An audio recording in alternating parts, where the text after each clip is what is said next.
ಎಲ್ಲರಿಗೂ ನಮಸ್ಕಾರ. ನಾನು ಗಣೇಶ್ ಪಾಟೀಲ್. ಸ್ನೇಹಿತರೆ, ಇವತ್ತಿನ ಈ ಕ್ಲಾಸ್ನಲ್ಲಿ ಭಾರತೀಯ ನ್ಯಾಯ ಸಂಹಿತ 2023ಯ ಸೆಕ್ಷನ್ 227 ಅನ್ನು ಡಿಸ್ಕಸ್ ಮಾಡೋಣ. ಸೆಕ್ಷನ್ 227 ಫಾಲ್ಸ್ ಎವಿಡೆನ್ಸ್ ಅಂದರೆ ಸುಳ್ಳು ಸಾಕ್ಷಿಗಳನ್ನು ಕೊಡುವುದರ ಬಗ್ಗೆ ಪ್ರೊವಿಷನ್ಸ್ಗಳನ್ನು ಹೊಂದಿದೆ. ಈ ಒಂದು ಸೆಕ್ಷನ್ನ ಪ್ರಕಾರ ಯಾರೇ ಆಗಿರಲಿ ಕಾನೂನಿನ ಪ್ರೊವಿಷನ್ನ ಪ್ರಕಾರ ಅಥವಾ ಆಣೆ ಮಾಡಿ ಅಂದರೆ ಪ್ರಮಾಣ ಮಾಡಿ ಲೀಗಲ್ಲಿ ಬೌಂಡ್ ಆದಂತಹ ವ್ಯಕ್ತಿ ಆತ ಸತ್ಯವನ್ನ ಹೇಳಬೇಕು ಅಥವಾ ಯಾವುದೇ ಸಬ್ಜೆಕ್ಟ್ನ ಮೇಲೆ ಆತ ಕಾನೂನಿನ ಪ್ರಕಾರ ಡಿಕ್ಲರೇಷನ್ ಅನ್ನ ಮಾಡಬೇಕು. ಅಂತಹ ವ್ಯಕ್ತಿ ಫಾಲ್ಸ್ ಸ್ಟೇಟ್ಮೆಂಟ್ ಅನ್ನ ಕೊಡ್ತಾನೆ. ಆತನಿಗೆ ತಾನು ಕೊಡ್ತಾ ಇರುವಂತಹ ಸ್ಟೇಟ್ಮೆಂಟ್ ಫಾಲ್ಸ್ ಅನ್ನುವಂತಹ ತಿಳುವಳಿಕೆ ಇರಬೇಕು ಅಥವಾ ತಾನು ಕೊಟ್ಟಿರುವಂತಹ ಸ್ಟೇಟ್ಮೆಂಟ್ ಫಾಲ್ಸ್ ಅನ್ನುವಂತಹ ಬಿಲೀಫ್ ಇರಬೇಕು ಅಥವಾ ತಾನು ಕೊಟ್ಟಿರುವಂತಹ ಸ್ಟೇಟ್ಮೆಂಟ್ ಸತ್ಯ ಅಲ್ಲ ಅನ್ನುವಂತಹ ನಂಬಿಕೆ ಇರಬೇಕು. ಅಂತಹ ಒಂದು ಸ್ಟೇಟ್ಮೆಂಟ್ ಅನ್ನ ಆ ರೀತಿಯಾಗಿ ಸ್ಟೇಟ್ಮೆಂಟ್ ಕೊಡೋದನ್ನ ಫಾಲ್ಸ್ ಎವಿಡೆನ್ಸ್ ಗಿವಿಂಗ್ ಅಂತೇಳಿ ಕರೆಯಲಾಗುತ್ತೆ. ಎಕ್ಸ್ಪ್ಲನೇಷನ್ 1ರ ಪ್ರಕಾರ ಈ ಫಾಲ್ಸ್ ಎವಿಡೆನ್ಸ್ ಅನ್ನ ವರ್ಬಲ್ಲಿ ಅಂದ್ರೆ ಮೌಖಿಕವಾಗಿ ಅಥವಾ ಬೇರೆ ರೀತಿಯಲ್ಲಿ ಅಂದ್ರೆ ರಿಟರ್ನ್ ಅಲ್ಲೂ ಕೂಡ ಕೊಡಬಹುದು ಅಥವಾ ಯಾವುದೋ ರೀತಿಯಲ್ಲಿ ಫಾಲ್ಸ್ ಎವಿಡೆನ್ಸ್ ಅನ್ನ ಕೊಡಬಹುದು, ಸನ್ನೆ ಮುಖಾಂತರನು ಕೊಡಬಹುದು.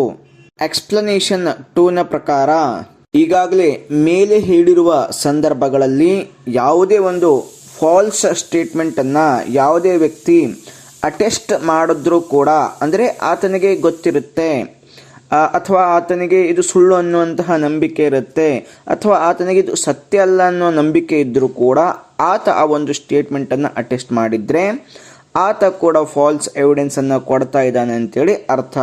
ಸ್ನೇಹಿತರೆ, ನೆಕ್ಸ್ಟ್ ಈಗ ಇಲ್ಲುಸ್ಟ್ರೇಷನ್ಸ್ ಅಂದರೆ ಉದಾಹರಣೆಗಳು. ಮೊದಲ ಉದಾಹರಣೆ, ಬಿ ಎನ್ನುವಂತಹ ವ್ಯಕ್ತಿ ಝಡ್ ಎನ್ನುವಂತಹ ವ್ಯಕ್ತಿ ತನಗೆ 1,000 ರೂಪಾಯಿಗಳನ್ನು ಕೊಡಬೇಕು ಎನ್ನುವಂತಹ ಒಂದು ಕ್ಲೇಮ್ ಅನ್ನ ಇಡ್ತಾನೆ.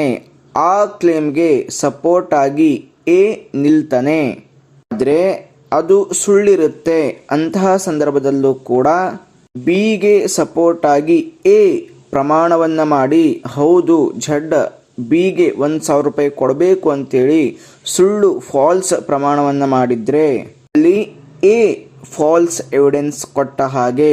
ನೆಕ್ಸ್ಟ್ ಇನ್ನೊಂದು ಉದಾಹರಣೆ, ಎ ಎನ್ನುವಂತಹ ವ್ಯಕ್ತಿ ನಾನು ಸತ್ಯವನ್ನೇ ಹೇಳುತ್ತೇನೆ ಅಂತೇಳಿ ಪ್ರಮಾಣವನ್ನ ಮಾಡಿರ್ತಾನೆ.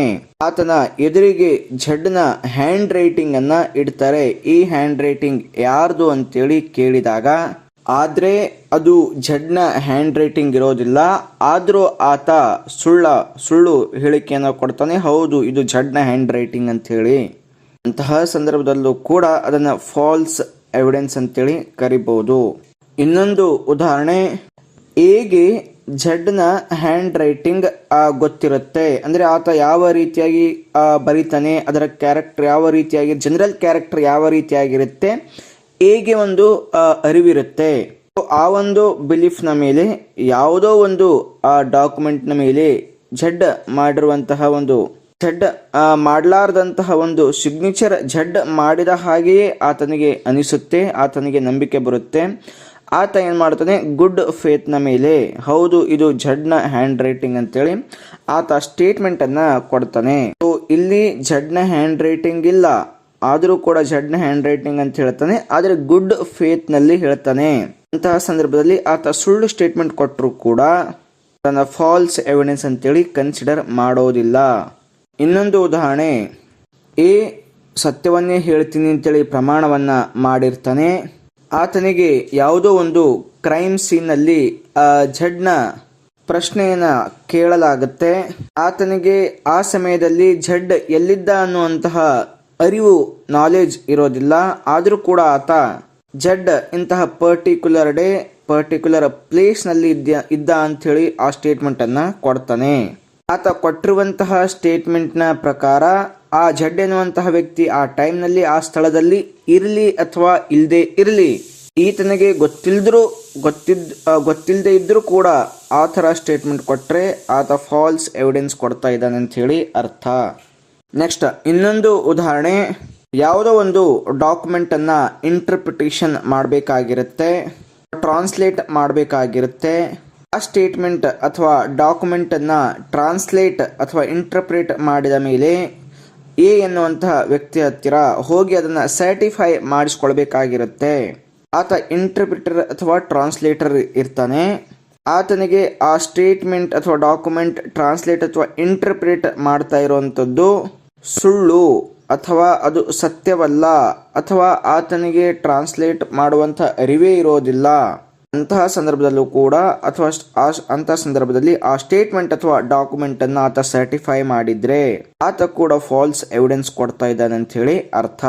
ಸ್ನೇಹಿತರೆ, ಇದು ಸೆಕ್ಷನ್ 227. ನೆಕ್ಸ್ಟ್ ಕ್ಲಾಸ್ನಲ್ಲಿ ಇನ್ನೊಂದು ಸೆಕ್ಷನ್ ಡಿಸ್ಕಸ್ ಮಾಡೋಣ. ಎಲ್ಲರಿಗೂ ನಮಸ್ಕಾರ.